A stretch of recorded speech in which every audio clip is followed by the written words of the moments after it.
Bom dia a todos.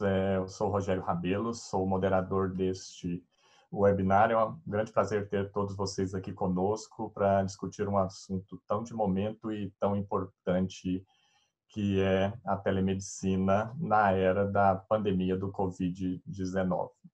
Então, estamos aqui juntos, né, nesse evento que é trazido até vocês pela Câmara de Comércio Brasil-Canadá, através da Comissão de Inovação em Saúde, apoiado também pelo Global Summit de Telemedicina e Saúde Digital, que terá um evento em outubro de 2020. Falaremos mais sobre isso também. Bom, para iniciar, então, queria contar para vocês um pouco da Câmara de Comércio Brasil-Canadá, né, uma associação sem fins lucrativos, mantida basicamente pelo setor privado e pelas empresas que são associadas a elas, que já há mais de 40 anos promove negócios entre o Brasil e o Canadá de forma bilateral, autônoma e independente. A Câmara tem escritórios em São Paulo, em Montreal, no Canadá, trabalha muito em parceria com os nossos governos do Brasil e do Canadá, instituições de ambos os países, e tem uma ampla atuação geográfica para apoiar os seus associados em transações comerciais, científicas, troca de conhecimento entre o Brasil e o Canadá. E a Câmara, dentro desse processo todo de isolamento, e que estamos agora na Covid, trabalha e nos está dando apoio nesse webinar de forma totalmente digital, em home office, e estamos aqui juntos para discutir esse tema importantíssimo. A Câmara também se estrutura com várias comissões, onde participam todas as empresas que são associadas, e eu sou coordenador da Comissão de Inovação em Saúde, que agrega as empresas associadas na área de saúde, médicos, farmacêuticos, pesquisadores, advogados, para discutir diferentes pontos de importância na saúde do Brasil e do Canadá, trocar informações, tanto do ponto de vista comercial entre empresas, como também científica, e nas suas mais diversas vertentes, e dessa forma também participar de feiras, conferências, missões entre Brasil e Canadá. Então, a Comissão de Inovação e Saúde é a organizadora desse webinar para abordar esse tema de uma forma muito importante. Vocês têm aí na tela o contato da CCBC por e-mail, caso tenham interesse em conhecer mais sobre o trabalho da Câmara e da Comissão.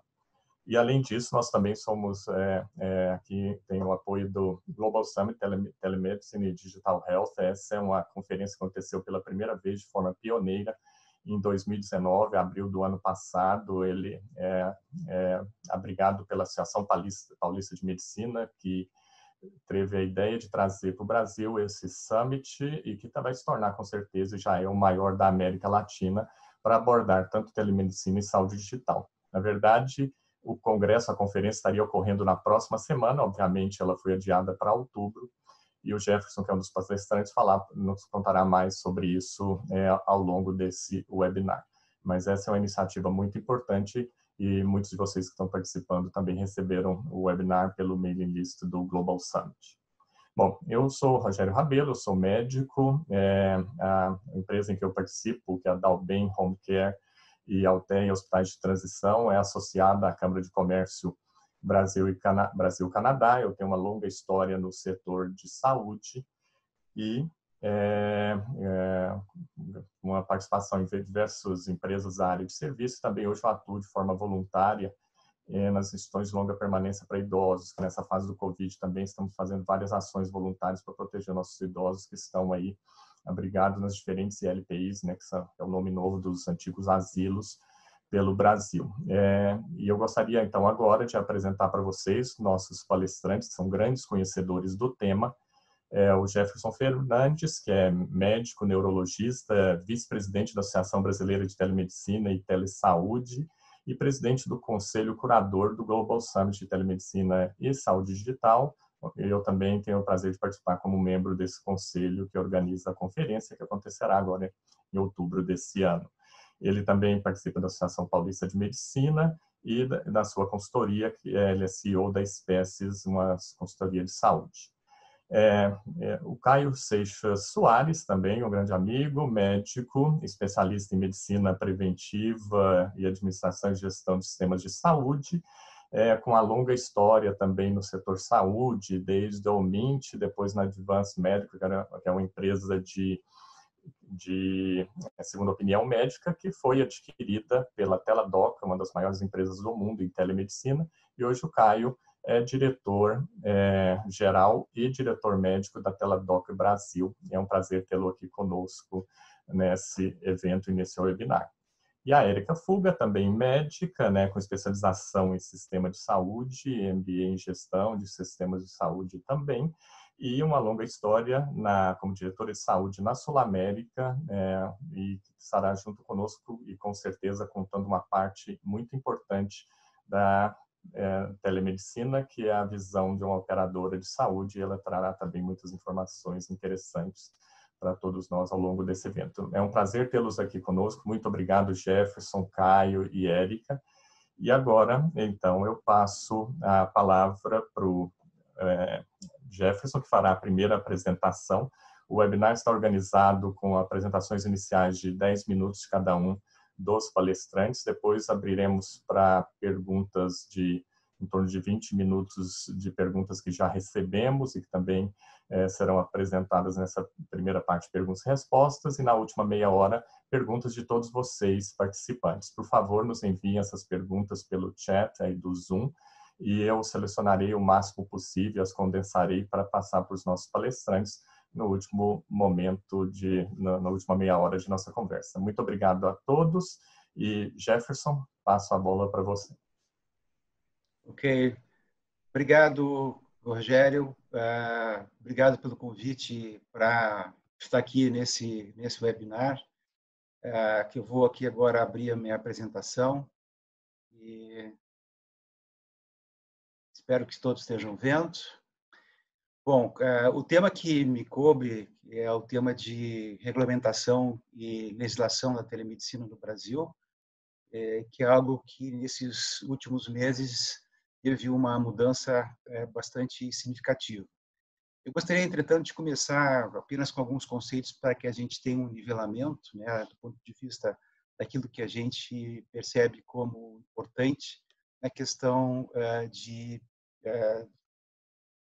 identificar, perdão, só vou fechar aqui, identificar uma série de conceitos que são básicos para a gente poder, então, entender o tema.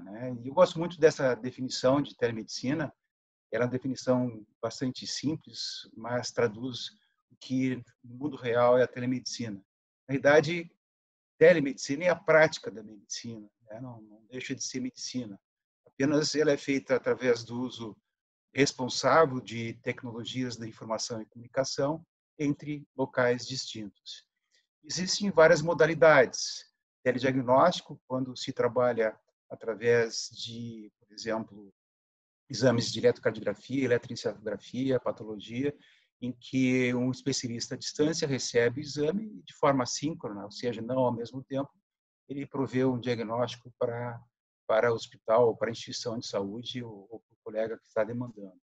O telemonitoramento é acompanhamento, Então, pessoas podem ter um eletrocardiograma de forma contínua, pacientes que estão em UTI, por exemplo, que precisam de fazer eletroencefalograma 24 horas de forma sequencial, é um outro tipo de exemplo para o telemonitoramento. A teleorientação ou teletriagem é um primeiro contato em que o médico, ouvindo o que a pessoa sente, seus sintomas, suas queixas, ele pode orientar para uma consulta presencial, um encaminhamento a um pronto-socorro ou para uma orientação muito simples, se for o caso. A teleinterconsulta é quando a gente tem essa consulta entre profissionais de saúde, ou aqui no caso, a telemedicina entre médicos, um apoiando o outro em aspectos de diagnóstico, terapêutico, enfim. E a teleconsulta, que vamos dizer assim, é um grande componente da telemedicina, que é o atendimento direto do paciente pelo médico. Aqui essa imagem traz um pouco do que é uma teleconsulta, Não é simplesmente pegar um WhatsApp, um FaceTime e bater um papo com o paciente. Existe toda uma estratégia, todo um cuidado para isso, seja no ambiente, Vocês podem ver nessa imagem aqui um colega, num ambiente adequado, bem vestido, uma postura e uma atitude adequada com relação ao paciente, porque é um desafio a gente poder transmitir confiança, acolhimento, segurança através de uma plataforma online. Então, é necessário uma capacitação, é importante uma capacitação para tal, para se poder ter não só conhecimento desses aspectos que são aspectos de atitude, mas também de conhecer uma série de outros componentes, né? No caso que a gente vai falar rapidamente agora sobre legislação, sobre as tecnologias, quais são os benefícios, quais são as limitações da telemedicina, né? Em que situações não é adequado se cuidar de um paciente através de uma plataforma online, né? Que cuidados tem que se ter para a escolha de uma plataforma online. Então, esses são aspectos que são importantes e a gente criou, né, na Seção Paulista de Medicina, um programa de educação em telemedicina que eu coordeno. E nosso primeiro curso, você pode ver aqui à direita, é o curso de capacitação básica em telemedicina. É um curso em AD de 10 horas que auxilia os médicos a serem capacitados para essa atividade. Existem inúmeras evidências na literatura científica, e tanto do mundo real também, que confirmam a segurança, a eficácia e a custo-efetividade da telemedicina. E a prática da telemedicina responsável, ela é extremamente importante, né? O que é uma telemedicina responsável? É praticada com ética, praticada com segurança e com qualidade. E quando se faz uma telemedicina responsável, as evidências científicas e do mundo real mostram que ela aumenta o acesso aos serviços de saúde, eleva a efetividade dos cuidados à saúde, a sua resolutividade, contribui na organização dos sistemas de saúde e de serviços de saúde também, e reduz custos na saúde. Apesar de tudo isso, a regulamentação que nós tínhamos até fevereiro desse ano, tratava de 2002, do Conselho Federal de Medicina, ou seja, era uma regulamentação que vigia até fevereiro de 18 anos de existência e ela não contemplava a teleconsulta, né? Precisou vir uma pandemia, Covid-19, para que houvesse uma mudança, né? Então, em março desse ano, o Conselho Federal de Medicina coloca um ofício, né, permitindo aqui, então, três componentes, três modalidades da telemedicina, que é a teleorientação, o telemonitoramento e a teleinterconsulta. Mas não falava nada sobre a teleconsulta, né, que não só em épocas de pandemia, mas também na atividade regular da medicina, ela tem todos aqueles benefícios que eu tinha comentado com vocês. No dia seguinte, felizmente, o Ministério da Saúde, entendendo a importância de se ter a possibilidade de utilizar todas as modalidades da telemedicina, publicou essa portaria, a portaria 467, em que contempla o atendimento pré-clínico, suporte assistencial, consulta, monitoramento e diagnóstico, né? E algumas semanas depois é publicada uma lei, é sancionada uma lei, né, que tramitou no Congresso Nacional, da Câmara dos Deputados e no Senado, com aprovação muito rápidas, né, em 2 semanas e pouco já estava aprovada pelo Congresso, e então permite o uso da telemedicina durante a crise, a pandemia do coronavírus, né, e a portaria do Ministério da Saúde também fez essa autorização durante a pandemia. E é interessante a gente ver que, depois disso, alguns conselhos regionais, eles publicaram algumas resoluções. Vamos pegar o exemplo aqui do CREMERGE, né, o Conselho Regional de Medicina do Rio de Janeiro, que publicou uma resolução em que ele coloca o seguinte no seu artigo 5º: a telemedicina na modalidade de teleconsulta só está autorizada para pacientes que já são atendidos pelo médico, sendo vedada a realização da primeira consulta de forma não presencial. Ou seja, criou uma barreira, né? Participando de um webinar que havia um representante do CREMERGE, o argumento foi que era para humanizar o atendimento remoto, né? Mas a gente tem que pensar o seguinte: existem inúmeras situações em que a primeira consulta pode ser feita à distância, né? Porque não há algo que traga algum risco para o paciente se feita de forma responsável, né? Vamos pegar o exemplo de uma pessoa que esteja numa localidade distante, que não tenha determinados especialistas, essa pessoa eventualmente vinha se tratando. Vamos pegar o caso da minha área, da minha especialidade, que é a neurologia, né? Uma pessoa que já tinha um diagnóstico de epilepsia, já tinha sido atendida num centro maior por um neurologista, feita a investigação necessária, e ela precisa de um acompanhamento para poder ajustar a sua medicação, controlar a dose, etc., né? Se o médico anterior ou o serviço anterior não tinha um atendimento por telemedicina, ela pode consultar com outro neurologista para orientar. Quer dizer, vai ser a primeira consulta para aquele neurologista, mas tudo que ela fez antes já estava pronto, né? E isso é algo que foi da minha prática, né, como neurologista, no sentido de poder atender pessoas que era muito simples o acompanhamento, ajustes de dose, eu não precisava estar examinando ou pedindo novos exames para aquela pessoa. O Conselho Regional de Medicina do Rio Grande do Sul, por exemplo, ele também, numa resolução recente agora, focada mais para as questões que envolvem o atendimento por médicos para operadoras de planos de saúde, né, durante a pandemia, ele coloca lá no seu artigo 3º, parágrafo 4º, que os médicos cujo primeiro atendimento ao paciente for realizado por meio remoto, precisa registrar tais fatos, ou seja, o CREMERS, ele permite que a primeira consulta seja realizada por meio remoto. Então, a gente começa a perceber que estão começando a existir diferentes abordagens para essa questão da teleconsulta. Entretanto, o CREMERS, nessa mesma resolução, ele diz o seguinte, no artigo 2º, parágrafo 2º, né? Os atendimentos médicos por meios remotos prestados diretamente a pacientes localizados em outro estado do país só poderão ser realizados caso o médico possua inscrição no Conselho Regional de Medicina no estado em que se localizar o paciente. Ou seja, o médico gaúcho só pode atender o paciente que está no Rio Grande do Sul. Opa, então criou aí uma outra barreira. O médico de São Paulo pode atender o paciente no Rio Grande do Sul, mas o contrário não é verdadeiro. E esse é um problema que vinha acontecendo nos Estados Unidos e em outros países, né, em que essa questão de poder atender pacientes fora de um estado dependia do médico ter um CRM em outro estado. Entretanto, isso, durante a pandemia, foi por água abaixo nos Estados Unidos, né? Claro que ainda é uma decisão dos estados, né, mas não há essa obrigação, e a grande maioria dos estados americanos resolveram, então, abrir para que médicos de outros estados possam atender, né?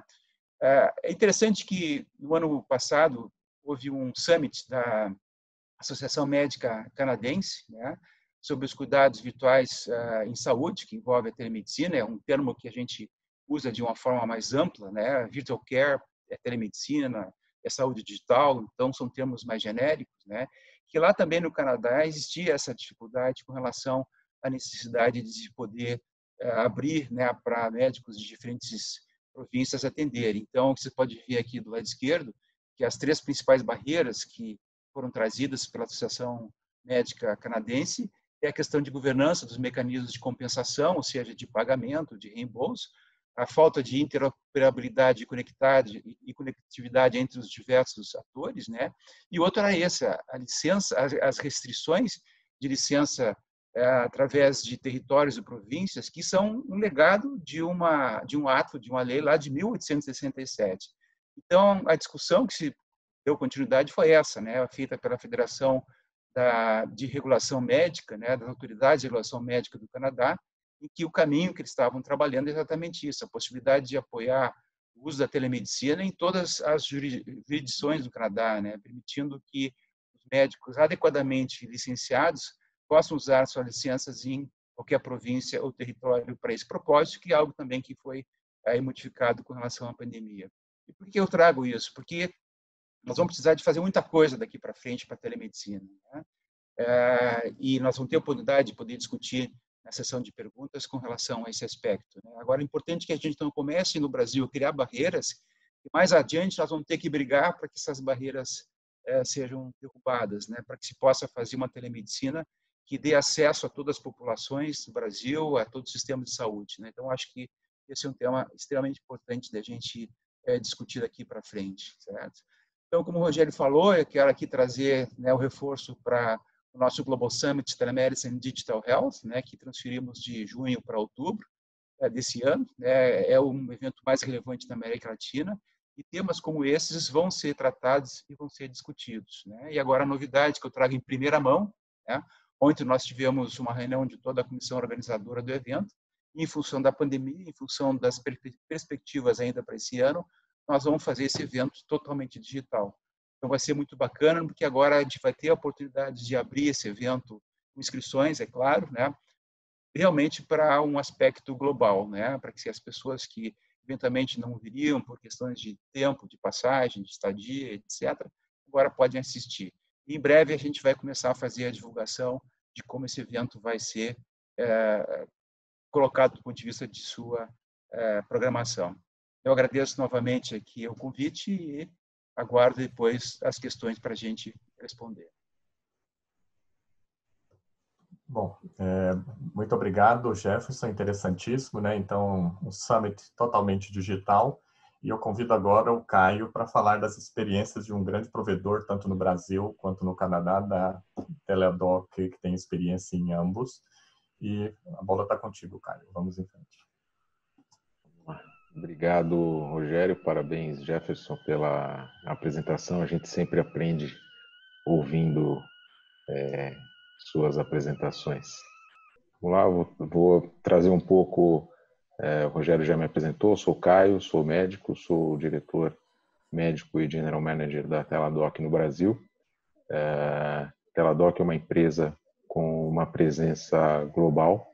Desde 2018, quando a Teladoc adquiriu a Advanced Medical, a gente teve a composição do grupo Teladoc Health.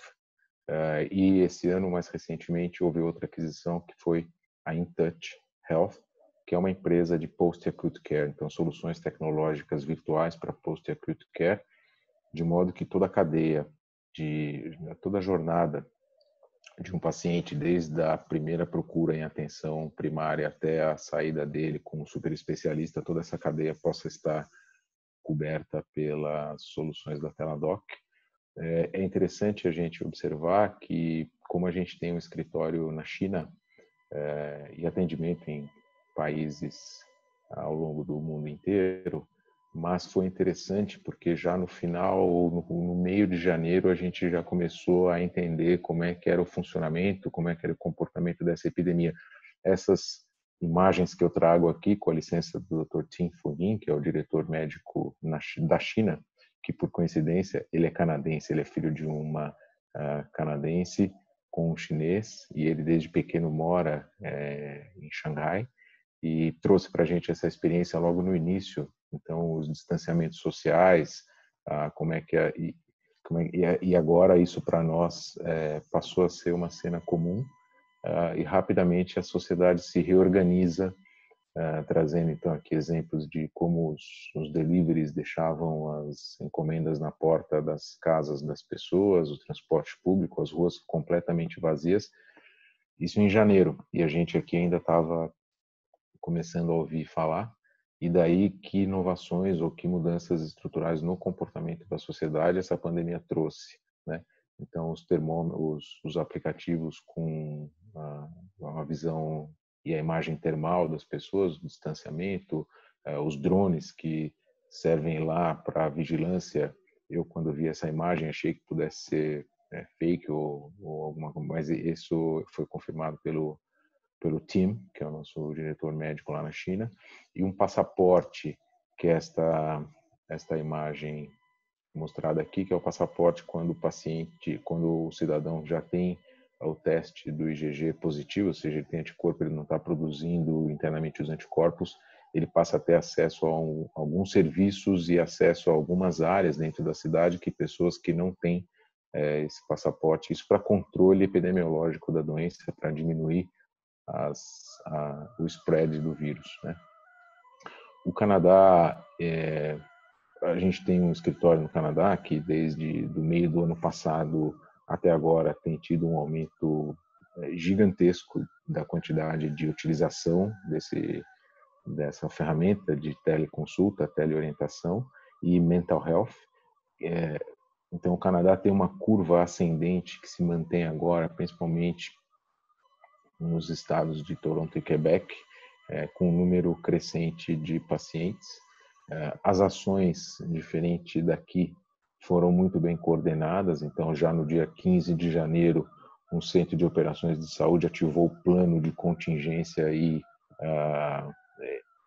implementação de ações para controle da epidemia, a centralização do governo, mas com a possibilidade de cada província tomar suas decisões de acordo com o estado e o desenvolvimento da pandemia. Isso tem feito com que a gente tenha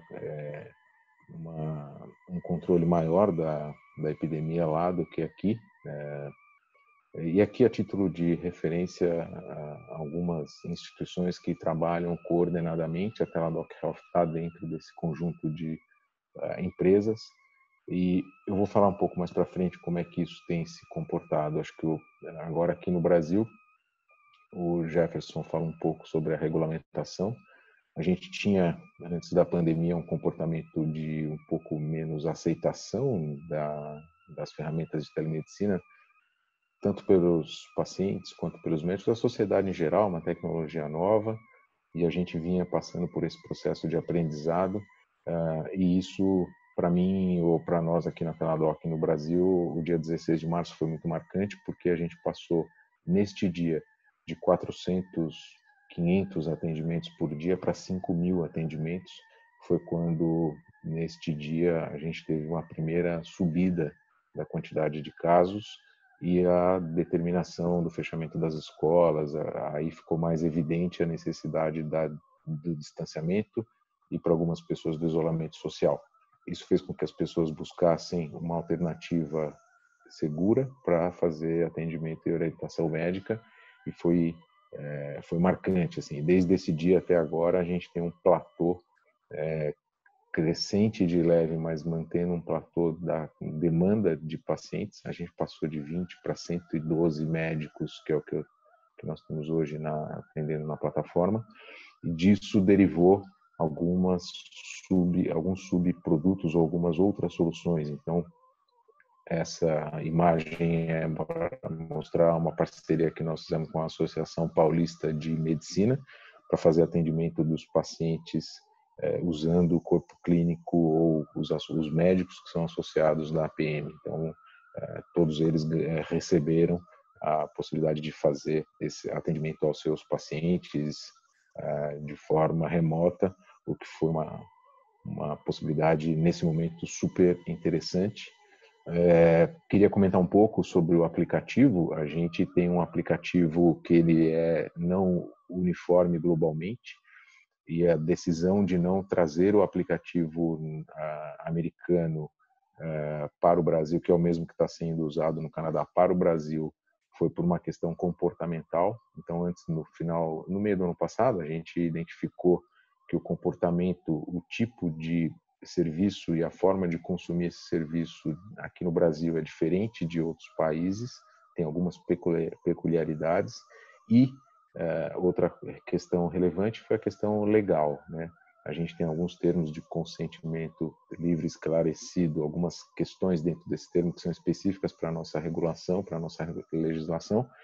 Então, a gente optou por fazer um aplicativo do zero, por trazer algumas ideias, mas basicamente ia usar um pouco da esteira de desenvolvimento tecnológico norte-americano, mas a gente trouxe a ideia e desenvolvemos um aplicativo e uma ferramenta de telemedicina a partir do zero, considerando essas peculiaridades.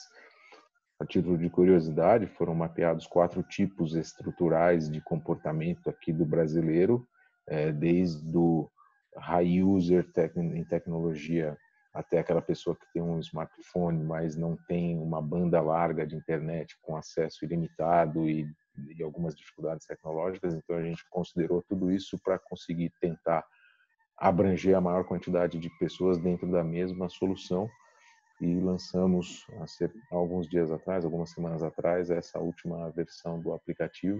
Ela é bastante completa, sabe? Ela tem uma possibilidade da gente fazer a consulta, ter a prescrição, fazer atestado, declarações de saúde, monitorar a saúde do paciente, e ela está embarcada com 2 itens muito interessantes: um canal de atendimento telefônico para caso a banda ou a conexão caia, e uma conexão com o WhatsApp.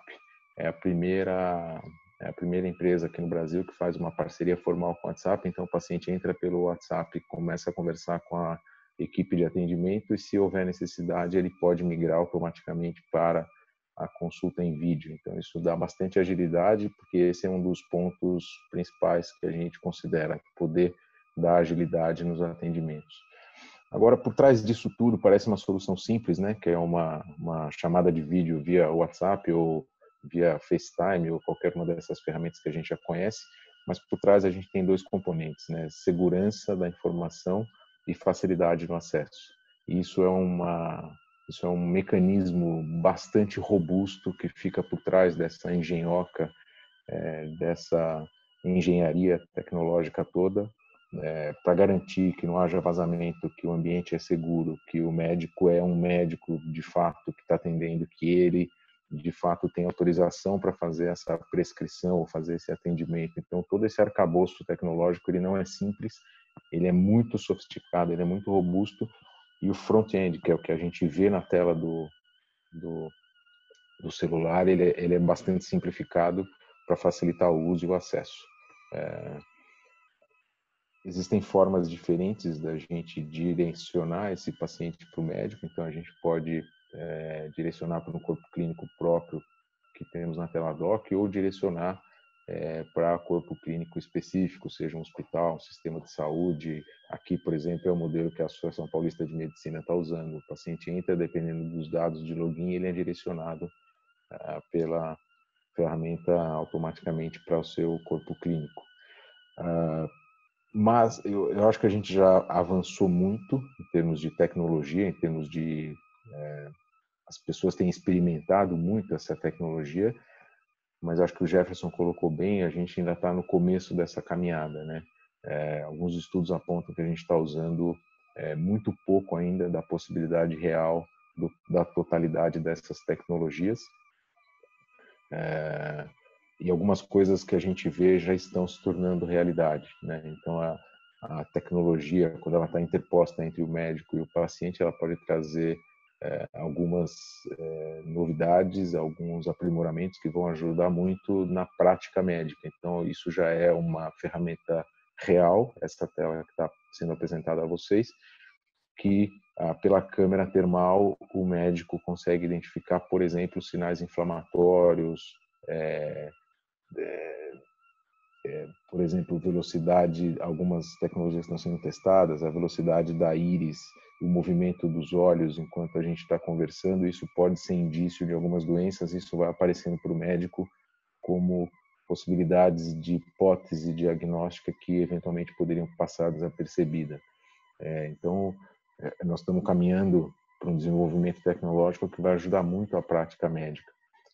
Eu venho de uma família de médicos e as discussões nos almoços de domingo era se a gente deveria ou não usar as ferramentas de telemedicina, e agora qual é a melhor ferramenta, qual é a mais adequada.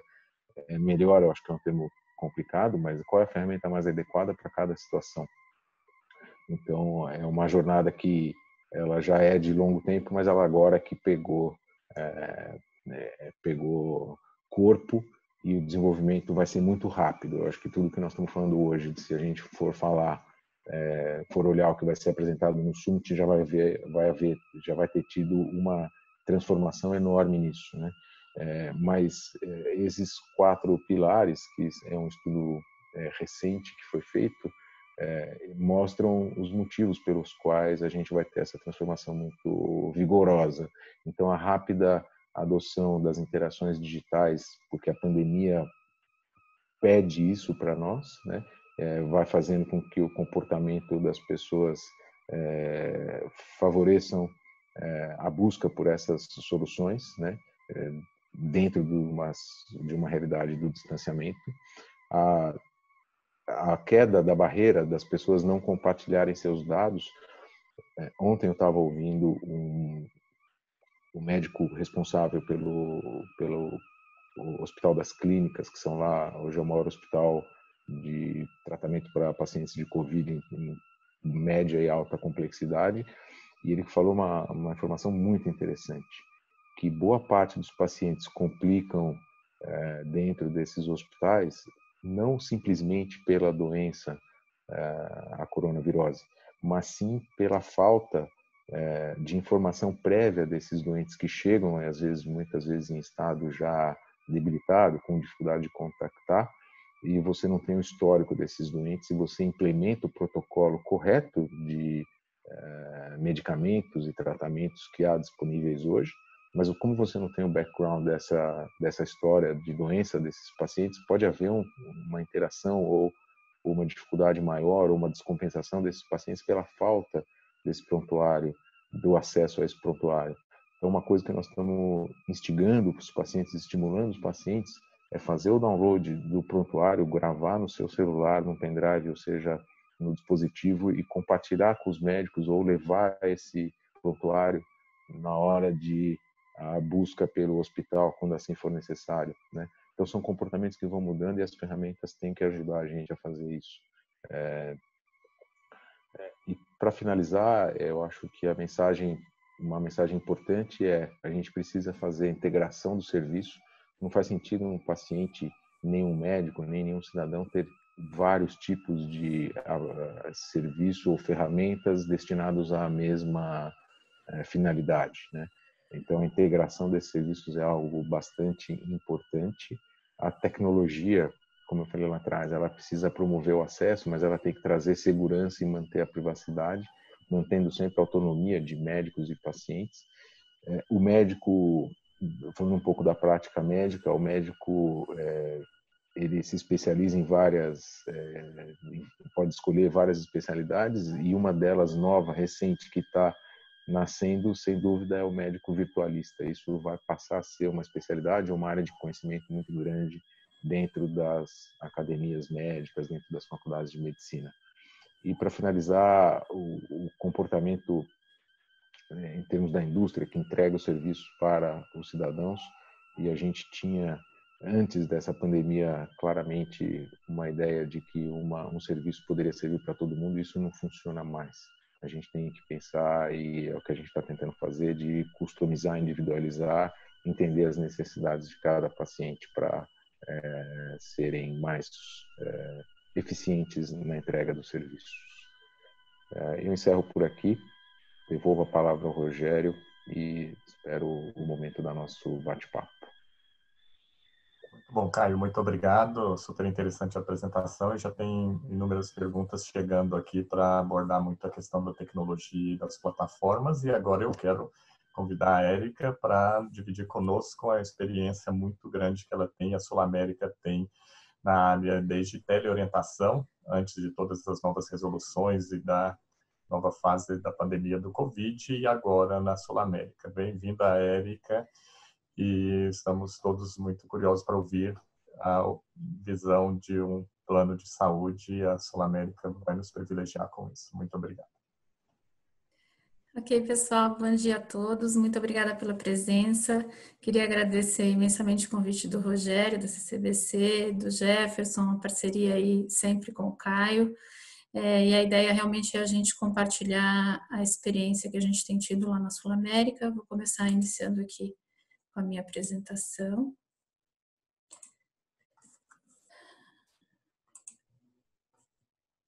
Vocês estão conseguindo enxergar? Sim, perfeito. Ok. Então, vamos lá. Aqui é uma timeline, né, desse todo esse nosso exercício aí de implementação da telemedicina na Sul América. Nós iniciamos ainda em 2018, né? Ainda eu estava contando para o Rogério antes da gente começar. Nós iniciamos em 2018 construindo uma sala para telemedicina dentro da Sul América, com todo aparato tecnológico, televisões gigantes, enfim, estrutura de vídeo. A gente não tinha a realidade que a gente está tendo hoje, né, como exemplo. Mas, enfim, começamos em 2018, entendendo, fizemos diversas consultorias, entendemos que deveríamos começar, então, essa trajetória de telemedicina. Começamos fazendo telejunta médicas, né, para apoiar os médicos das nossas empresas clientes, de empresas grandes que tinham casos complexos, então fazendo discussões técnicas desses casos entre médico-cliente, médico da Sul América e um perito especialista no assunto. Posteriormente, a gente já evoluiu para a parte educativa, a gente começou a fazer os web meetings, de novo, não tínhamos isso que a gente está tendo hoje, né? A gente fazia lá da nossa sala, mas enfim, já com o aprendizado de como fazer conferências com 30, 40 pessoas, e aqui usávamos então e usamos para fazer interface com os nossos médicos auditores, com nossos médicos peritos, com os próprios médicos da rede credenciada, quando os médicos da rede credenciada precisavam de algum esclarecimento, alguma tecnologia nova que entrou, algum material de alto custo, enfim. Usamos amplamente para esta questão educativa. Em janeiro de 2019, demos um passo maior, né, que foi realmente o lançamento da nossa orientação médica por vídeo, através do nosso aplicativo. Então, começamos inicialmente com o nosso médico na tela para a pediatria, ganhamos experiência nessa especialidade, ganhamos experiência do ponto de vista tecnológico, de como a coisa precisava ser feita de forma correta, a questão de sigilo, privacidade de dados, estrutura tecnológica. Posteriormente, avançamos em agosto para uma nova especialidade, para adultos, então, com clínica geral, já avançando numa outra especialidade. E em setembro, vimos também a possibilidade de a gente entrar com o psicólogo na tela e uma nova frente de psicologia, também um grande aprendizado. Começamos com uma parte da carteira, uma parte menor, não a carteira inteira, e depois avançamos, a gente vai mostrar mais à frente. Então, aqui, de 2018 a 2019, um aprendizado contínuo, gradativo, entendendo as necessidades de tecnologia, de pessoas, de treinamentos, de sigilo e privacidade de dados.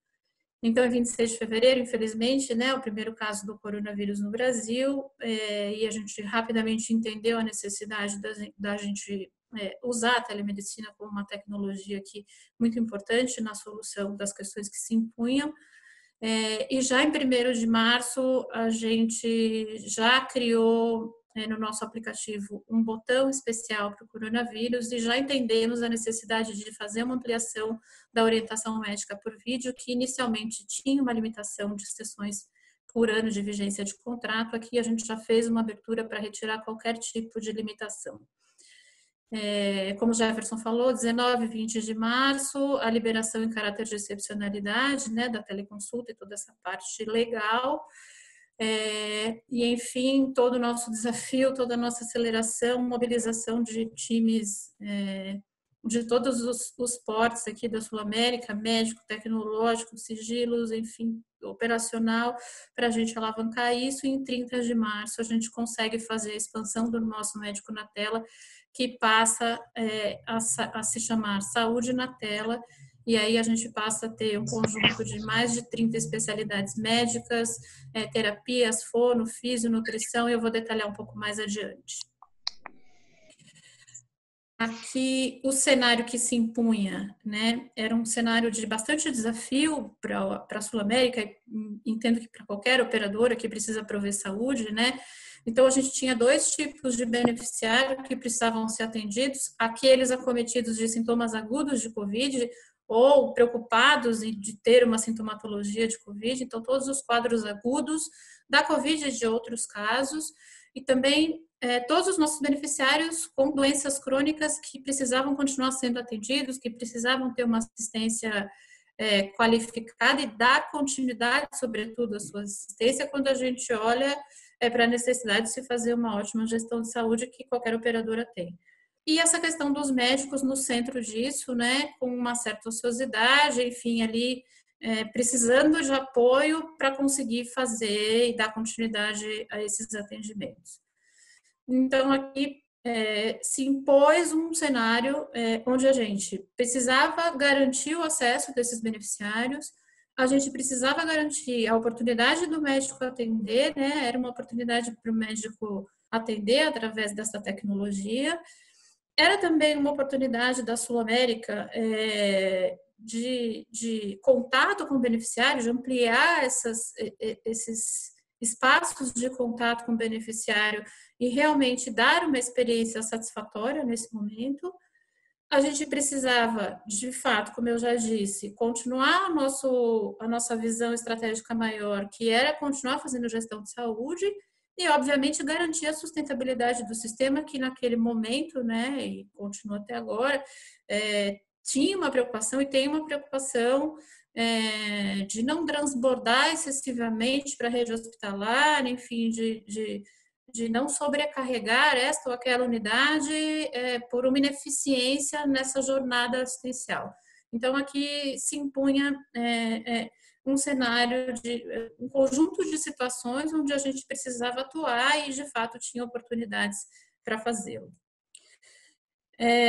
A gente se dedicou a fazer uma série de soluções tecnológicas, tá? O nosso médico na tela, o nosso saúde na tela é uma dessas oportunidades, mas a gente enfrentou a Covid com uma série de outras possibilidades, né? Então, a gente criou uma central especializada no coronavírus, uma central de telefone, que era a nossa antiga orientação médica por telefone, que tinha uma utilização baixa, mas que nesse momento, obviamente, poderia entrar para fazer uma gama muito grande de atendimentos com médicos e enfermeiras. Como eu já disse, a gente expandiu o nosso saúde, nosso médico na tela, que passou a ser o saúde na tela. A gente usou tecnologia de voice bot também para fazer contatos com alguns grupos de beneficiários, eu vou detalhar um pouquinho mais à frente.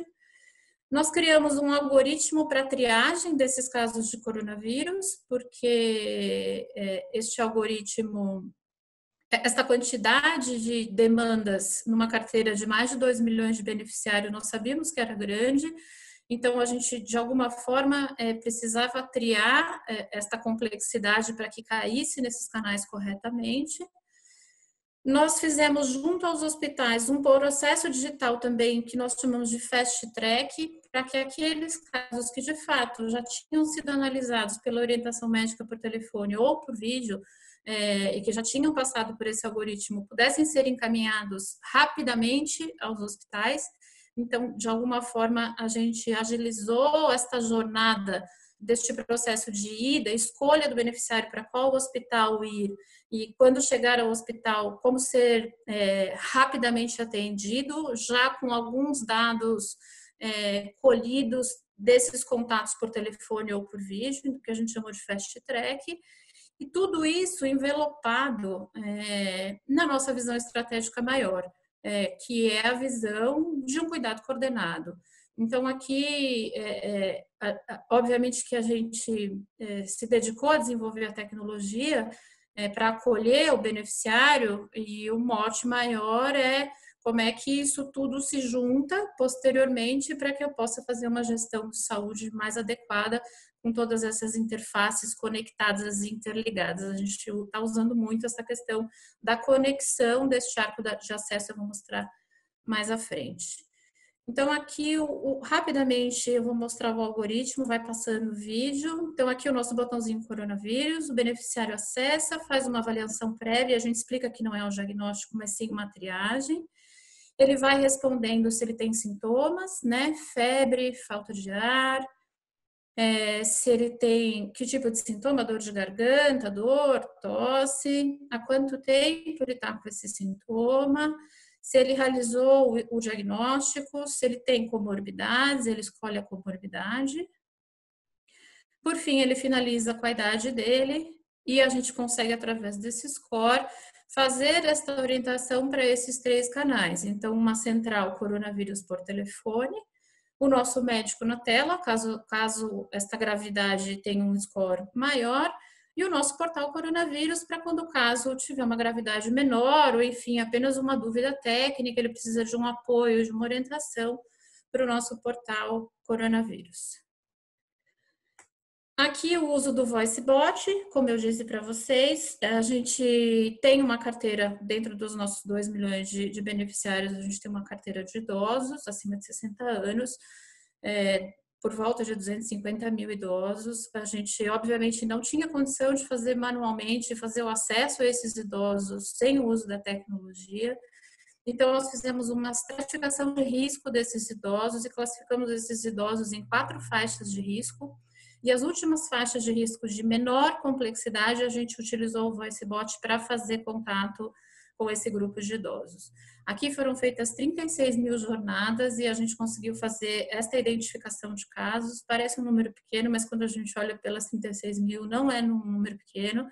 E a gente conseguiu triar e contactar esses idosos e principalmente direcionar os idosos com casos confirmados ou sintomas mais graves já para o nosso núcleo de coordenação de cuidado para acompanhamento contínuo pelos nossos médicos e pelas nossas enfermeiras. Então, aqui a tecnologia ajudou absurdamente a gente fazer este contato ativo nosso com o nosso beneficiário.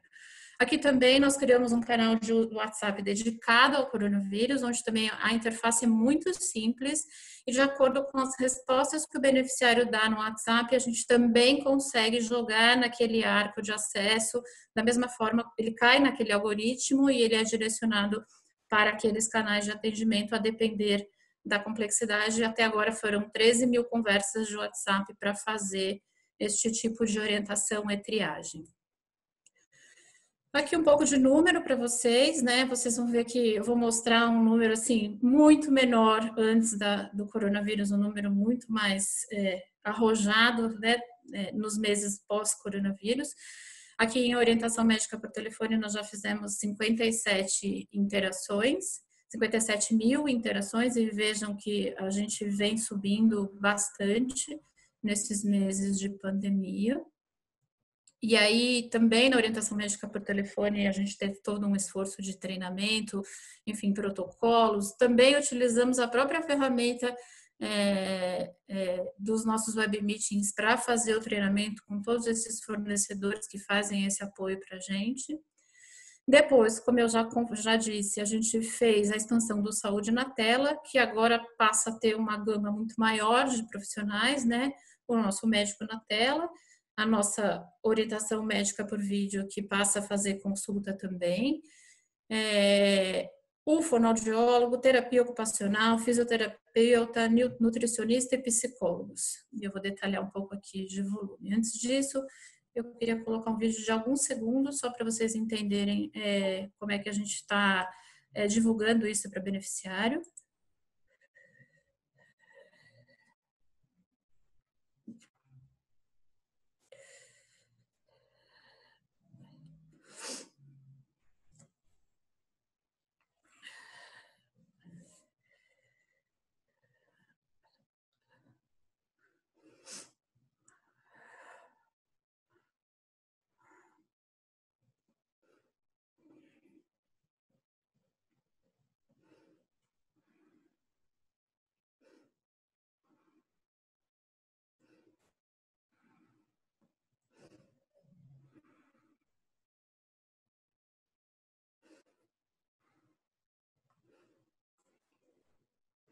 Então, aqui é uma das formas que a gente usou, né, para comunicar todo esse encontro, né, entre médicos e beneficiários nessa hora difícil.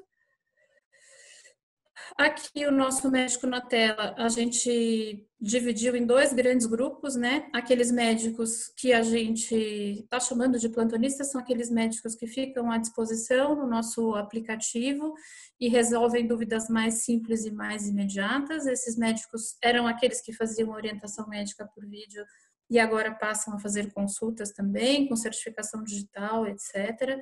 Aqui o número foi um crescimento estratosférico, a gente passou de antes da pandemia, nós tínhamos 30, 40 atendimentos dia, nós estamos batendo 1.000, 1.100 atendimentos por dia, às vezes até um pouquinho mais, e ainda nesse caráter de crescimento. Então, aqui tivemos um grande desafio de manter a nossa estrutura tecnológica de pé, de manter toda a questão de sigilo, privacidade, toda a questão operacional, de manter esses médicos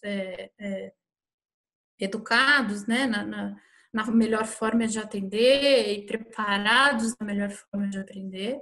Então, aqui foi um grande avanço, um grande desafio.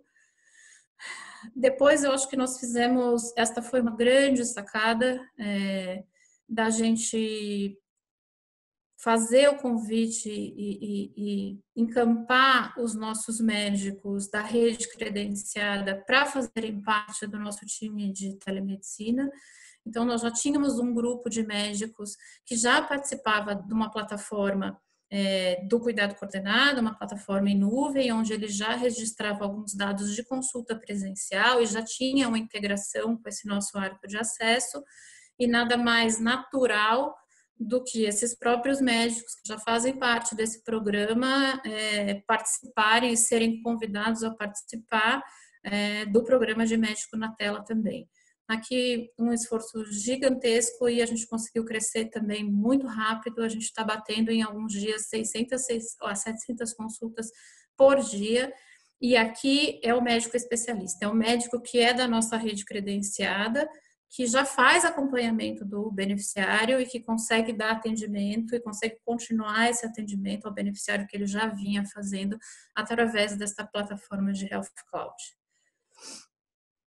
Aqui, rapidamente, os números do psicólogo na tela. Nós começamos muito pequenininho, com 200 mil beneficiários, e já vendo a necessidade de apoio psicológico da carteira inteira, nós migramos para os 2 milhões de beneficiário de uma vez, de um dia para o outro,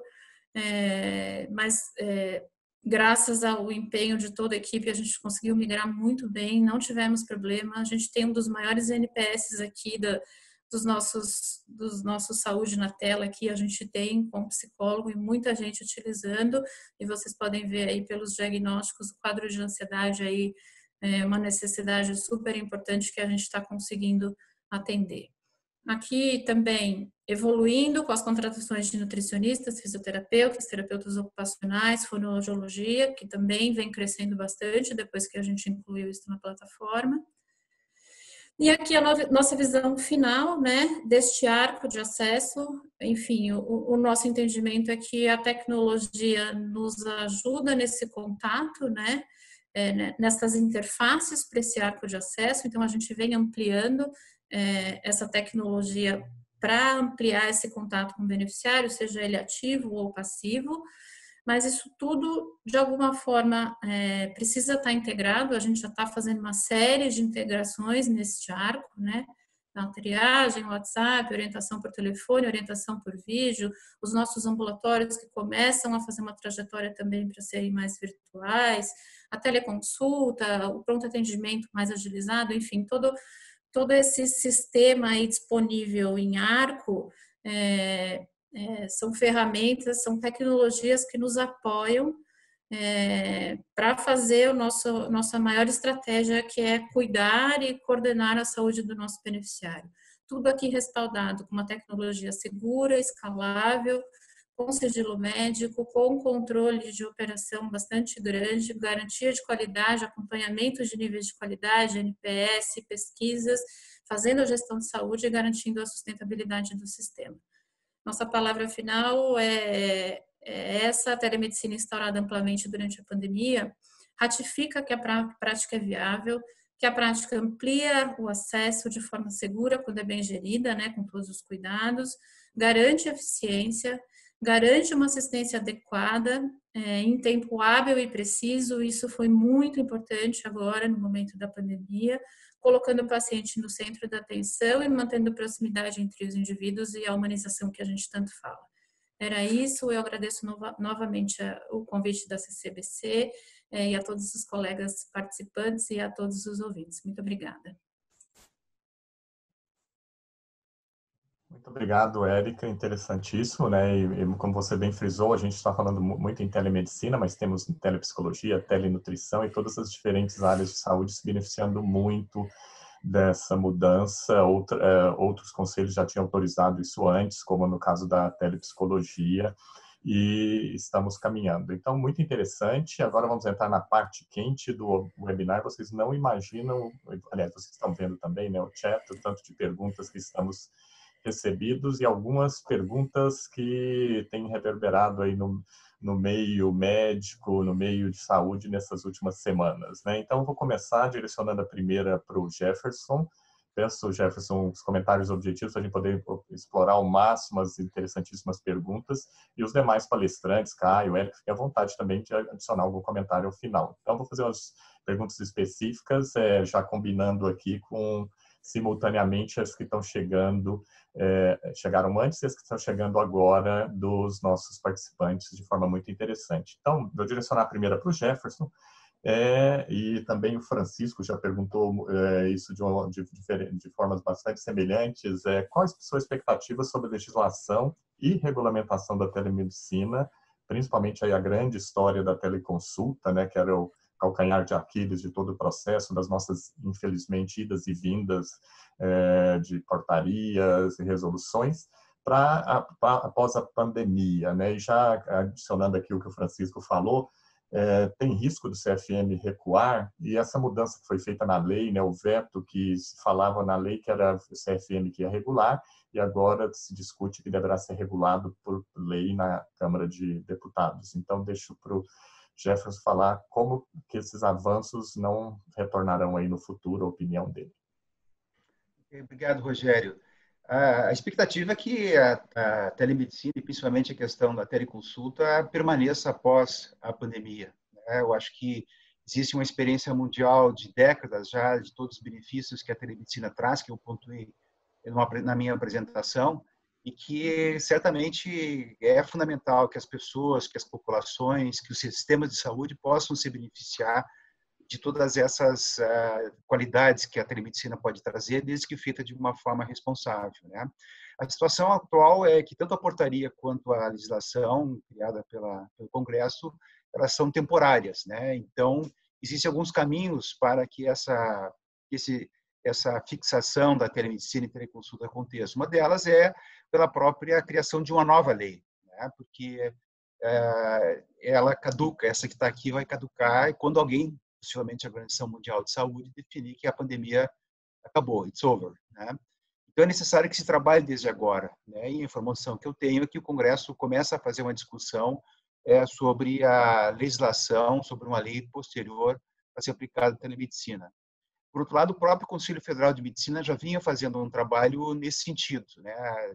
Depois da revogação, infelizmente, da própria regulamentação que tinha sido publicada em fevereiro e foi revogada, foram feitas dois momentos de consultas públicas, né? A atual gestão do Conselho Federal de Medicina criou uma comissão técnica que está avaliando essas contribuições para fazer a proposição de uma nova regulamentação que se espera que, pelo menos até o final do ano, ela seja publicada, né? Enfim, com todas as características que possam ser desejadas, né? Claro que para a pandemia não havia tempo de se esperar um trabalho, né, mais, vamos dizer assim, detalhado, né? Porque precisamos resolver isso de forma urgente, né? Então, o Ministério e o próprio Congresso tomaram essa frente, foram protagonistas nesse sentido. Então, eu imagino que esse caminho posterior, pós-Covid, seja ou através de uma legislação que seja novamente sancionada, enfim, aprovada pelo Congresso, sancionada pela Presidência da República, ou uma regulamentação do Conselho Federal de Medicina, ou ambas, né, que talvez seja o caminho importante, né? Então, eu acredito que isso é fundamental, porque nós não podemos voltar para trás, entende? Nós estamos aí décadas atrás de outros países da América do Norte, da Europa, da Ásia, da própria África, né? Senegal, Angola, para citar alguns, tem teleconsulta já há mais tempo, entendendo o benefício que isso traz. Então, eu acho que é importante que a gente siga dentro e que continuamos nos preparando, né? Como aqui tivemos dois exemplos importantes, né? Da Teladoc, da Sul América, trabalho muito bacana que vem sendo feito para realmente seguir, né, no apoio aos seus pacientes. E aí, só para fechar, Rogério, eu acho que tem alguns temas importantes que são isso. Nós temos que olhar para a continuidade do cuidado. Hoje, o cuidado do paciente ele é fragmentado, nós precisamos oferecer essa continuidade. As tecnologias digitais, elas trazem benefícios para isso. Há 2, 3 anos atrás, eu tive a oportunidade de participar no evento de Israel, a convite do Ministério da Saúde de Israel, onde a gente discutiu esse caminho, né? E outro aspecto é a questão que a Érica já tinha comentado, que é ser centrado no paciente. Aí vem uma coisa importante, aí eu encerro a minha fala, que é o seguinte: qual é o melhor lugar que as pessoas estão? Qual é o melhor lugar que elas se sentem mais confortáveis? No seu domicílio, na sua casa. Então, a gente trabalhar no conceito que, sendo centrado no paciente, tem que ser centrado na casa desse paciente, no domicílio, onde ele possa receber de forma digital, de forma virtual, tudo que é possível de fazer essa modalidade e buscar os serviços presenciais quando realmente for necessário, para exames, para internações, para consultas presenciais, que vão continuar sendo extremamente importantes. Muito bom, Jefferson. Isso é um comentário, né? Acho que esse seu ponto final é fundamental, né? Muitas vezes a gente fica olhando o que o prestador precisa, o pagador precisa, a tecnologia precisa, e esquecendo de perguntar a opinião do nosso paciente, né? O que ele quer, o que ele gosta. E eu só gostaria de compartilhar rapidamente com vocês, né? a equipe aí da Comissão de Inovação e Saúde da CCBC levantou uma pesquisa no Canadá, onde foi perguntado para os canadenses. Eu acho que está na hora de fazer isso no Brasil, né? E é muito semelhante, certamente, as respostas. O que os canadenses acham da teleconsulta de uma forma geral, da medicina, nutrição e tudo mais? Eu passo os dados para vocês. 7 em 10 canadenses acham que vão ter muita vantagem em fazer a teleconsulta. Eles já fazem há muito tempo, mas faria de província a província, e agora que está tendo boom, como vocês bem viram aí nos dados da Érica também. 6 e 10 70% dos canadenses acreditam que incorporar mais tecnologia no cuidado de saúde deles vai prevenir doenças e fazer isso do cuidado continuado, que o Jefferson também falou. E a grande maioria dos canadenses consideram as visitas virtuais, a teleconsulta, de uma forma geral, levando uma melhor saúde, mais rápida e mais conveniente e com maior qualidade. Então, não esqueçamos de perguntar para os nossos pacientes também.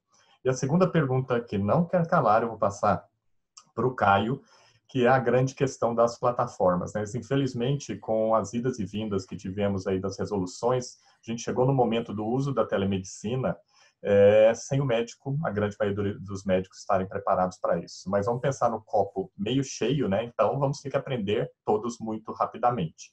Então, dentro disso, né, uma pergunta que o Lucas também colocou, e vários outros estão colocando aqui no chat, é como que fica essa questão da padronização da plataforma, dos prontuários eletrônicos, da liberdade do médico de poder usar uma plataforma e migrar para outra, como fica a migração dos dados pacientes entre plataformas. Eu sei que está começando, por exemplo, alguém está usando a Teladoc, que foi oferecida aos médicos da APM, e ele decide usar a plataforma da Sul América. Então, acho que essa pergunta o Caio pode fazer e os demais também podem comentar, a Érica também. Estamos no começo, né, mas como que vai funcionar essa questão das plataformas, qual que o médico vai usar, independente do plano de saúde? Eu deixo para vocês. É muito pertinente esse tema, Rogério.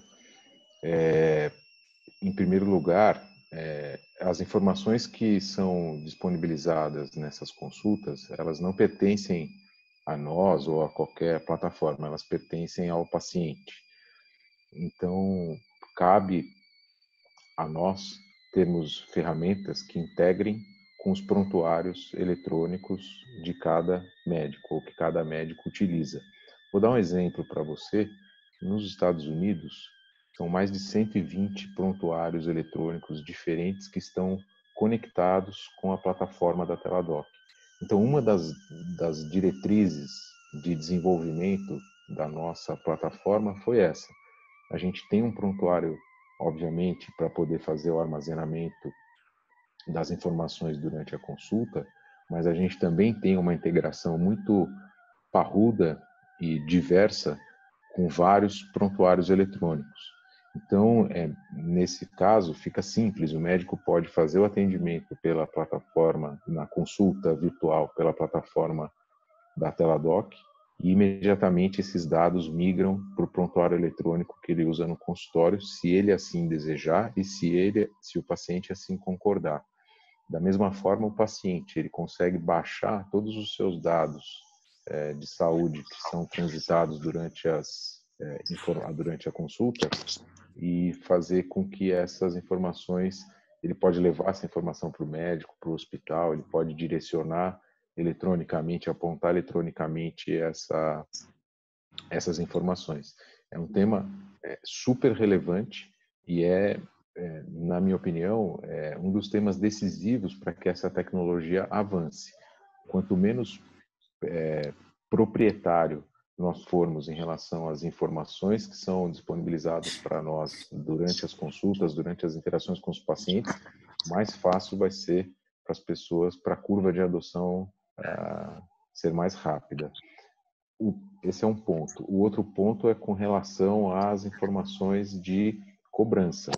Então, se um paciente entra na plataforma e quer fazer uma consulta, vamos dizer, particular ou out of pocket, ele consegue fazer isso porque há um meio de pagamento embutido, que é o cartão de crédito. É um meio de pagamento bastante seguro embutido nessa ferramenta.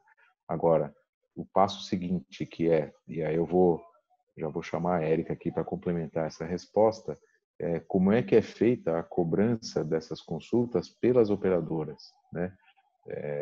que é a questão da interoperabilidade que a gente falou lá no começo. Então, não sei se a Érica quer comentar alguma coisa nesse sentido, porque eu vi que tem algumas perguntas também nessa linha, né, de como é que são feitas as cobranças para as operadoras. Érica, você talvez tenha mais experiência nisso. Claro, eu já pego daqui. Bom, primeiro eu vi que tem a pergunta e a dúvida a respeito de como a Sul América está vendo a teleconsulta, se está enxergando a teleconsulta como uma consulta. Sim, a Sul América enxerga a teleconsulta como uma modalidade de consulta, tá?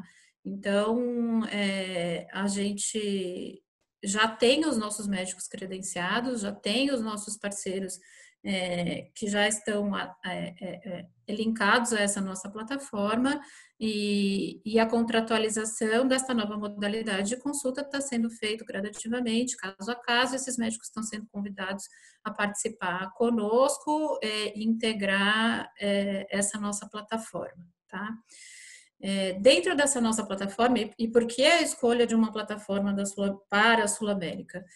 Porque, obviamente, a gente já vinha trabalhando com ela, a gente já conhece todas as questões de sigilo, privacidade, tecnologia embutidas nessa plataforma, a gente já tem processos de termos de aceite e consentimento tanto para beneficiário quanto para o médico, e a gente embutiu nesse momento critérios de controles para a gente entender se dentro desta plataforma realmente esses critérios nos levam a crer de fato que realmente foi realizada uma consulta. Então, são critérios ainda indiretos, né? Mas a gente consegue ter alguma lógica. Então, a gente consegue saber se o paciente entrou ao mesmo tempo que o médico, qual é o tempo de permanência na sala do paciente e do médico, tem uma finalização, quando termina a consulta, tem uma finalização do beneficiário, confirmando que foi atendido e que fez uma consulta médica. Então, isso nesse momento de início, né, de teleconsultas e telemedicina no Brasil, isso nos dá muita segurança para que a gente certifique, confirme para os nossos contratantes de que aquele uso da plataforma é suficientemente seguro e do ponto de vista de qualidade médica, de fato, foi realizada uma consulta. Então, é por isso que a Sul América escolheu ter esta plataforma, tá? A realização das teleconsultas por fora desta plataforma pode ser realizada pelo beneficiário. Algumas operadoras têm sistemas de reembolso, outras seguradoras não têm, operadoras não têm. E da mesma forma, como a gente faz os nossos controles de hoje de consultas presenciais, de exames que não são feitos dentro da rede, a gente vai fazer os nossos controles para entender se esta consulta que foi feita de forma virtual, de fato foi realizada, de fato, enfim, é uma consulta que tem uma qualidade técnica. Então, a gente está debruçando nesse momento, a gente tem toda uma estrutura e uma área para fazer esse tipo de controle e a gente vai fazer. A gente direciona os nossos esforços e a nossa estratégia para que ela seja feita dentro da nossa plataforma, para que a gente tenha todo esse nível de segurança e qualidade mais adequado. Mas alguns produtos e planos têm a possibilidade de reembolso e a gente vai fazer todo o controle necessário para garantir que esta consulta por reembolso também foi bem executada, tem critérios de qualidade, a gente pode confirmar a qualquer momento, enfim, essa tem sido a nossa estratégia. Tá bom? Quanto à integração com outras plataformas, a gente não debruçou nisso ainda, mas a nossa plataforma também não é um prontuário eletrônico ainda, tá? A gente recebe uma parte dos dados, então tem toda uma diretriz da Sul América, que já tinha antes até da epidemia do coronavírus, para que a gente, uma estratégia para prontuários eletrônicos, registro eletrônico de saúde, então a gente também está debruçando isso tanto para os médicos que atendem presencial, quanto para os médicos que estão atendendo por vídeo. Por enquanto, a gente não tem essa integração com outras plataformas, mas a gente está debruçando nisso para entender qual será um movimento futuro possível de ser realizado. Perfeito. Érica, você já respondeu a outra pergunta que não queria calar, que é a questão da remuneração, e temos aí a boa notícia vindo da Sul América, né? Já sabíamos disso, a teleconsulta é uma consulta. e será remunerada para isso, né? Então, isso é muito importante, acho que isso tranquiliza muito os médicos e é uma notícia muito boa. E aí eu quero aproveitar, deixa já para perguntar de novo ao Jefferson, por favor, comentem também, que é uma questão muito importante, né, que está surgindo aqui de vários, que é quais são os componentes que muito importantes para a capacitação do médico, fazer o kickoff da telemedicina, né? Como eu falei, podíamos já estar treinando isso há mais de um ano, não deu certo, vamos fazer agora. Então, vários médicos, o Rodrigo até, que é da telemedicina do HC, o que o médico tem que se preocupar para fazer esse kickoff? Você tem, inclusive, o curso que você montou na APM para isso, então deixo aí para os seus comentários. O Caio pode falar também das questões de plataforma e a Érica da experiência aí acumulada na Sul América desde a teleorientação. Claro, Rogério. Eu vou tocar alguns pontos, né? É um tema que também tem a sua complexidade, mas eu acho que são pontos relevantes, né? Só antes colocando aqui esse curso que a gente criou, né? Além de mim como docente, tem o professor Xiao Wen, da USP, né? E dois colegas da Teladoc, o Jimmy Ayub e o digamos que contribuíram de uma forma importante para a prática, né, da telemedicina em cima da experiência que eles tiveram. Então, existem alguns pontos que são chaves, né? O médico precisa conhecer todas as nuances, os aspectos que envolvem a legislação e a regulamentação da telemedicina. O que eu trouxe nessa apresentação, até em fácil tempo, foram aqueles aspectos mais importantes, né? Outro aspecto envolve toda essa questão de certificação, né? Se vai fazer prescrição eletrônica, como é que funciona, né, essas soluções de prescrição eletrônica, que aspectos são fundamentais do ponto de vista de certificação digital da plataforma e do própria certificação digital do médico, ele pode fazer através do CT Brasil, mas também hoje os vários conselhos regionais e o próprio CFM disponibilizam esse acesso e esse processo de prescrição. Existem aspectos que são também chaves, que é as tecnologias, né? Quer dizer, no processo de escolha de uma plataforma, toda a questão que envolve privacidade e segurança, né? Até aproveitando uma pergunta que foi feita, essa questão toda tem que ser adequada à LGPD, né? A Lei Geral de Proteção dos Dados, porque ela vai entrar em vigor em breve, foi postergada um pouco a questão das multas, mas ela vai entrar em vigor, e é necessário a adequação dessa plataforma, né? Se usa muito a questão do HIPAA Compliance, mas agora no Brasil vai se ter essa legislação que tem que ser atendida na questão de segurança e privacidade. Toda a questão que envolve a questão do termo de consentimento, quer dizer, existe a necessidade de se fazer essa interação com o paciente no sentido do termo de conhecimento. O outro aspecto é a garantia que lá na ponta vai estar o paciente e na ponta de cá um médico, né? Porque se a gente está dentro de um sistema seguro, né? Teladoc, Sul América, isso já é previamente resolvido, mas no geral, né? Essa plataforma permite que se faça esse tipo de garantia. Como é que esse tipo de garantia é feito, né? Porque lá na ponta, eventualmente, possa estar uma pessoa que não é o paciente com intenções que a gente não sabe, e isso traz um risco para o médico. Né? Outro aspecto importante também são situações que envolvem que limitações que a telemedicina traz, né? O que, de uma maneira geral, é importante atentar para não se utilizar a telemedicina quando se deve usar atendimento presencial, né? Então, esses são alguns dos aspectos que são importantes nesse processo de capacitação, além daqueles que eu comentei, que é a questão de postura e atitude, né? Como é que eu posiciono frente a uma câmera, como é que tem que ser o ambiente atrás de mim, como é que eu me visto, como é que eu me expresso, para que possa passar uma imagem adequada, né? Não ter ruído, não ter barulho, não estar comendo sanduíche, não ter coisas que estão ali atrás que possam trazer alguma curiosidade, algum desconforto ao paciente. Então, essas coisas são todas trabalhadas, né, com relação ao treinamento do paciente, né, a capacitação do médico com relação ao paciente, né, e vários outros itens que também são importantes de serem abordados. Rapidamente, esses são alguns aspectos fundamentais. Se eu puder complementar,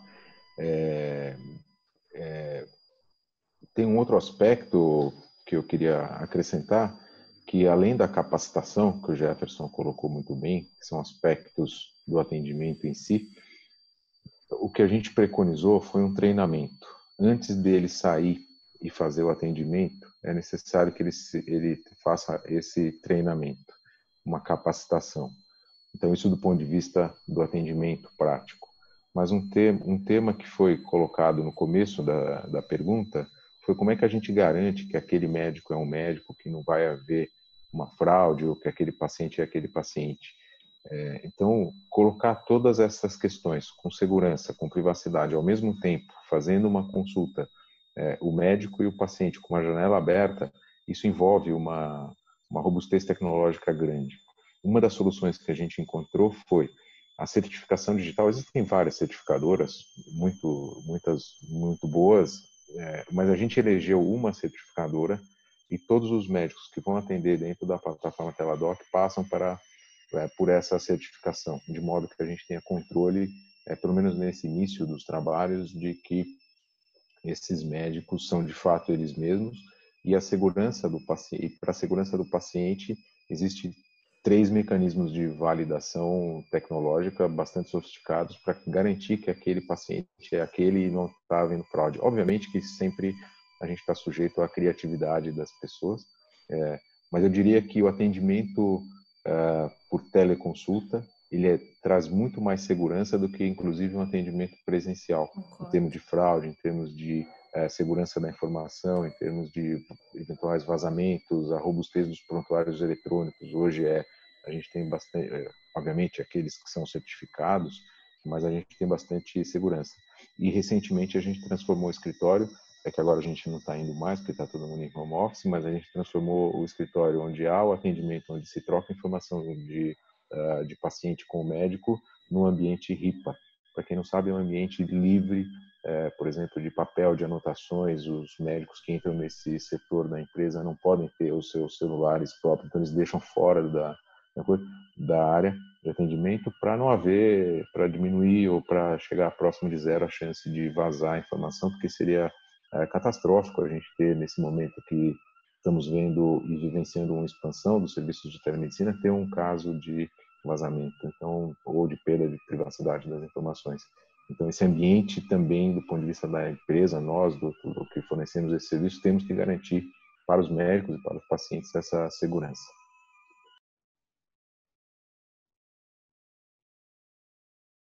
Bom, só tenho uma pergunta da Márcia, né? Onde que ela pode fazer esse curso? Ele é oferecido no site da Associação Paulista de Medicina, que é a Associação dos Médicos, né, do Estado de São Paulo, mas está disponível para o Brasil inteiro. É só entrar no site, procura no Google Associação Paulista de Medicina, está disponível lá.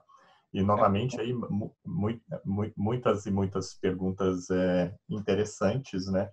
E uma delas, vocês já abordaram de forma clara, tem que proteger o dado, e a Lei Geral de Proteção de Dados se aplica a isso. E eu queria compartilhar com vocês também, né, o copo meio cheio. A gente sempre fala do Brasil, está começando agora a telemedicina, como o Jefferson falou, tem mais de 2 décadas nos Estados Unidos, acho que o Canadá, nas primeiras províncias, foi em 2010.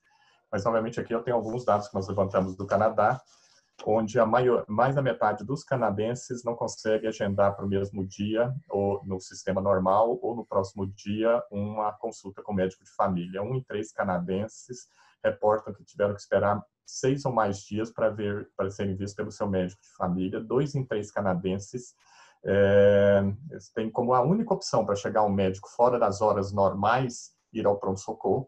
E esse é um problema que eu acho que eu gostaria muito que vocês discutissem, uma grande vantagem que a telemedicina pode trazer. E tem a questão da saúde mental, né, que é também muito importantíssima, e aí você tem as ferramentas de telepsicologia, que no Brasil já foi autorizado pelo Conselho de Psicologia o ano passado. A Milene tem comentado aqui nas perguntas, ela participa disso, né, no Conselho de Psicologia que liberou isso no Brasil à frente da medicina, que no Canadá isso já está liberado desde 1996. Então, essa facilidade de acesso, né, de novo trazendo a visão do paciente, aquilo que ele está falando, né, e a gente está vendo aqui a realidade do Canadá é a mesma realidade do Brasil, seja no sistema público e também na saúde suplementar. Então, comentário de vocês, olhando agora na visão do nosso paciente. Pode começar, Jefferson.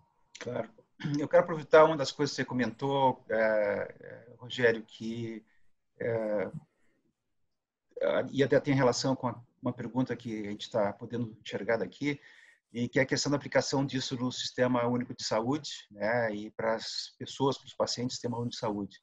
certamente a gente tem aí uma oportunidade fantástica, né, de poder dar esse acesso às pessoas em diferentes localidades ou situações do sistema de saúde, claro, de uma forma regular, de uma forma regulada, de uma forma responsável, né?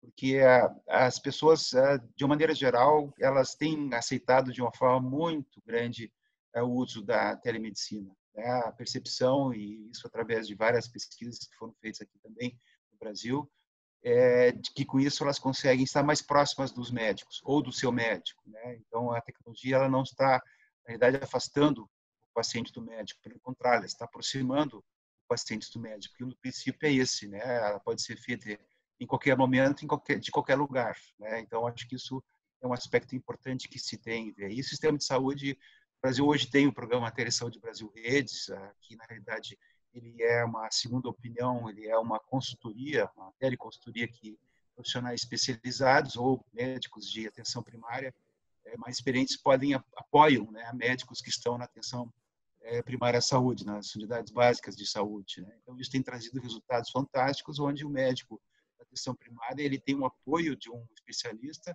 e com isso ele consegue manejar melhor o paciente ali localmente, ao invés de precisar encaminhar para especialistas, e com isso a fila de espera vem se reduzindo.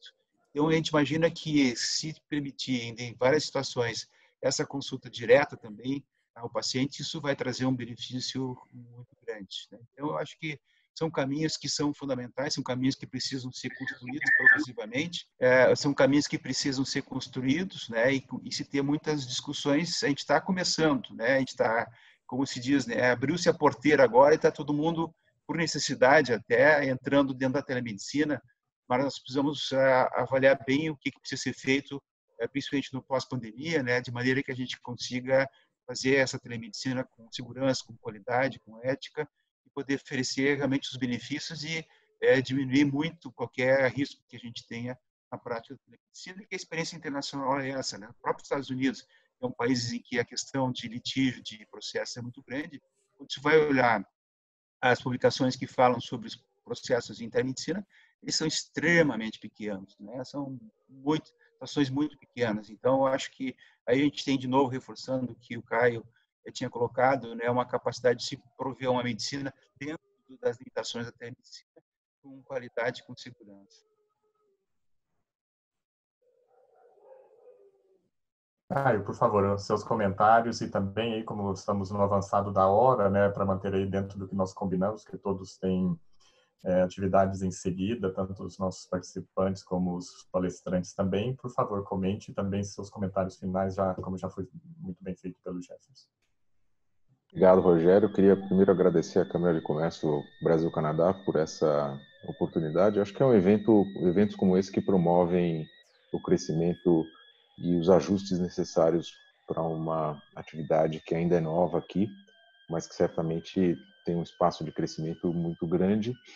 Acho que a minha palavra final vai na linha da integração de serviços, né? A cadeia logística que envolve a saúde, ela é muito complexa, ela é feita de muitos intermediários, e essa ferramenta que nós estamos falando, a telemedicina, a teleconsulta, a teleorientação, seja lá qual for, ela vem para encurtar essa cadeia logística. Então, um exemplo, eu vi algumas perguntas sobre farmácia, medicamento, a prescrição sai uma prescrição eletrônica, e as farmácias hoje não estão 100% preparadas para receber essa demanda de prescrição eletrônica, mas já está, nesses últimos 60 dias, houve um avanço maior do que nos últimos 10 anos nesse assunto.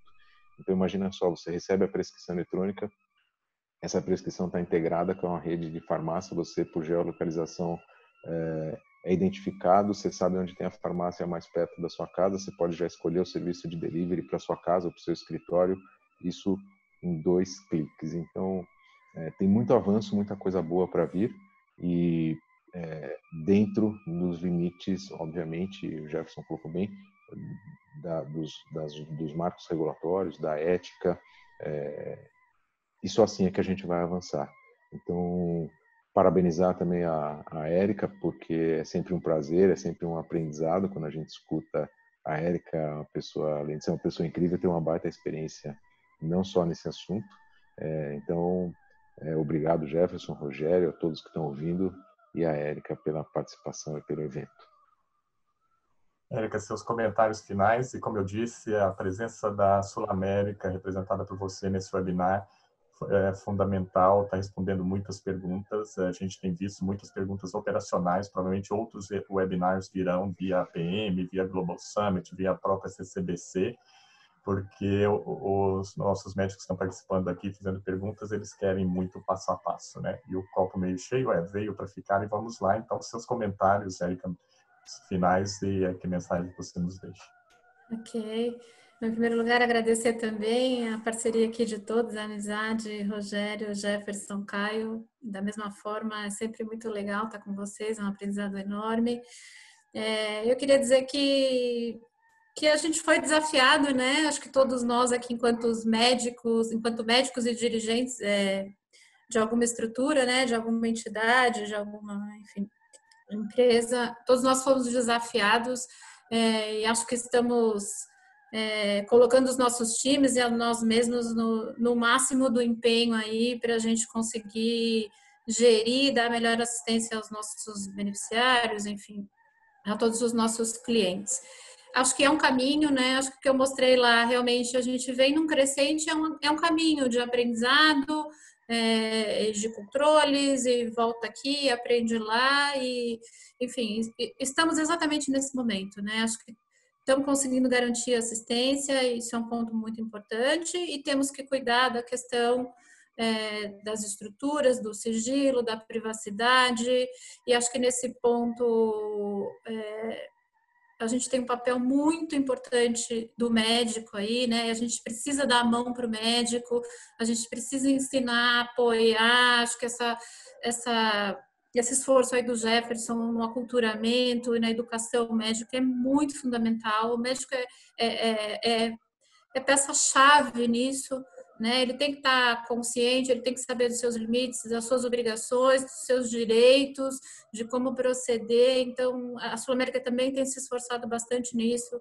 nesse aculturamento, nesse apoio aos médicos, para que, no fim, a assistência ao nosso beneficiário seja a melhor possível. A gente tem constatado isso nos nossos níveis de NPS, então também agradecer a todo o time de médicos aqui que está nos apoiando, que está fazendo as consultas, que está fazendo as orientações conosco. Acho que temos muito a crescer, muito a melhorar, e fazer um agradecimento a todos os profissionais de saúde que têm se empenhado enormemente nessa batalha, e a gente certamente vai conseguir sair melhor disso. Muito obrigada, Rogério, mais uma vez, e a todos.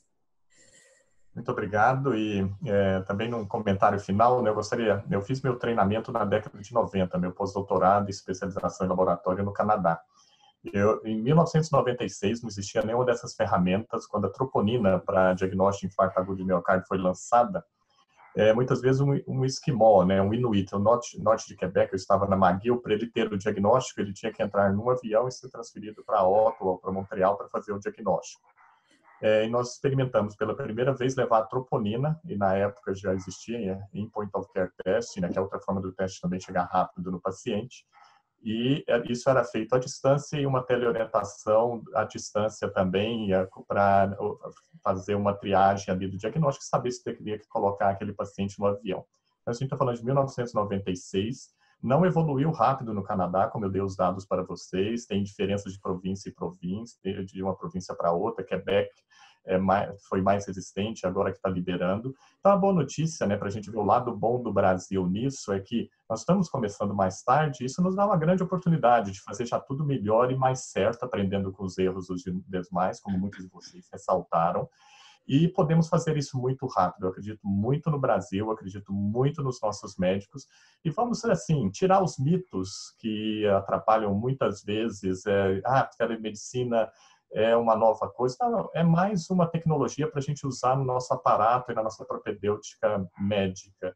Ela vai nos ajudar muito, ela vai dar acesso ao paciente e, principalmente, né, vamos ouvir o que o nosso paciente quer. Ele é uma parte relevante em tudo isso. Então, eu quero agradecer muito vocês, quero agradecer a comissão, a CCBC, o Global Summit, né? Então, teremos um Global Summit digital em outubro. Novos webinars virão, e uma boa notícia, né? Todo esse Zoom e o webinar está sendo gravado. A CCBC já me avisou que vai ser disponibilizado, uma edição aí só para melhorar algumas coisas para disponibilizar, vai estar no canal de YouTube da CCBC, e isso vai ser divulgado para quem está participando por e-mail e também nos nossos mailing lists, porque o horário para muitos médicos é ingrato, né? A gente fez pela manhã aí por várias razões, mas esse webinar vai estar disponível no canal YouTube da CCBC para que todos vocês possam rever, quem não pôde assistir também ter acesso a isso. Então, eu queria agradecer muito a todos e certamente nos veremos em breve. Fica claro aqui nas perguntas que tem muitas oportunidades para a gente ajudar a esclarecer e trazer a realidade da telemedicina, telenutrição, telepsicologia, telesaúde, né, para todos nós no Brasil da melhor forma. Muito obrigado a todos e até a próxima. Até, obrigado. muito obrigada. Um abraço a todos. Um abraço a todos, muito obrigado.